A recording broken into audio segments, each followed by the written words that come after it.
Assalamualaikum warahmatullahi wabarakatuh. Perkenalkan, nama saya Salma Yumiranda Putri dengan nomor pokok mahasiswa 10222-085. Saya dari kelas C122 program studi akuntansi. Di sini saya akan memenuhi tugas evaluasi akhir semester mata kuliah tata kelola perusahaan. Di sini saya akan mempresentasikan materi tentang manajemen resiko. Mampu memprediksi resiko manajerial dan mengendalikan resiko bisnis. Jadi manajemen risiko merupakan proses sistematis yang bertujuan untuk mengidentifikasi, menganalisis, dan mengendalikan risiko yang dapat mempengaruhi pencapaian tujuan perusahaan. Kemampuan untuk memprediksi risiko manajerial dan mengendalikan risiko bisnis sangat penting dalam menjaga keberlangsungan dan kesuksesan organisasi. Pengertian dan pentingnya manajemen risiko, yaitu manajemen risiko adalah suatu pendekatan yang berfokus pada identifikasi dan mitigasi risiko yang dapat mengganggu operasional perusahaan. Proses ini meliputi langkah-langkah seperti identifikasi risiko, analisis risiko, evaluasi risiko, serta tindakan mitigasi untuk mengurangi dampak dari risiko tersebut. Dengan pemahaman yang baik tentang manajemen risiko, perusahaan dapat membuat keputusan yang lebih tepat dan strategis. Lalu yang selanjutnya ada langkah-langkah dalam manajemen risiko. Identifikasi risiko merupakan mengidentifikasi semua potensi risiko yang mungkin dihadapi perusahaan, baik dari faktor internal maupun eksternal.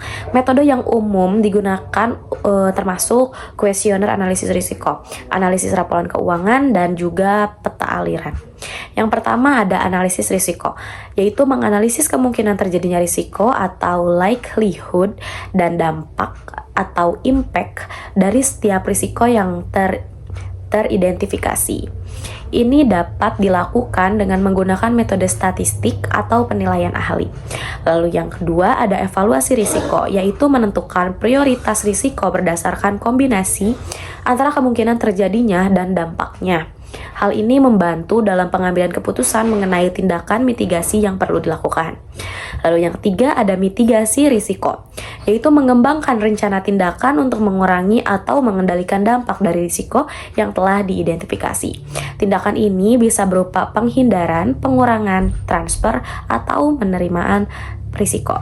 Dan yang terakhir ada pemantauan dan review, yaitu melakukan pemantauan secara berkala terhadap risiko dan efektivitas strategi mitigasi yang telah diterapkan.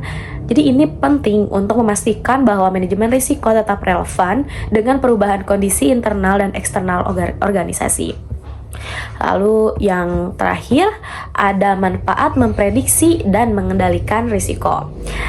Kemampuan untuk memprediksi dan mengendalikan risiko memberikan banyak manfaat bagi perusahaan, yaitu antara lain yang pertama ada mengurangi kerugian, yaitu dengan mengenali dan mengelola risiko lebih awal, perusahaan dapat meminimalkan kerugian finansial dan operasional.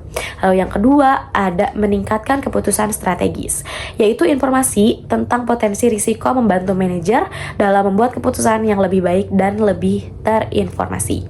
Yang ketiga ada meningkatkan reputasi perusahaan, yaitu perusahaan yang efektif dalam manajemen risiko cenderung memiliki reputasi yang lebih baik di mata pemangku kepentingan. Dan yang terakhir ada memastikan kepatuhan regulasi, yaitu manajemen risiko juga membantu perusahaan dalam memenuhi berbagai regulasi yang berlaku di industri mereka. Mungkin sekian yang bisa saya sampaikan. Mohon maaf bila ada kesalahan. Wabillahi taufiq wal hidayah. Wassalamualaikum warahmatullahi wabarakatuh.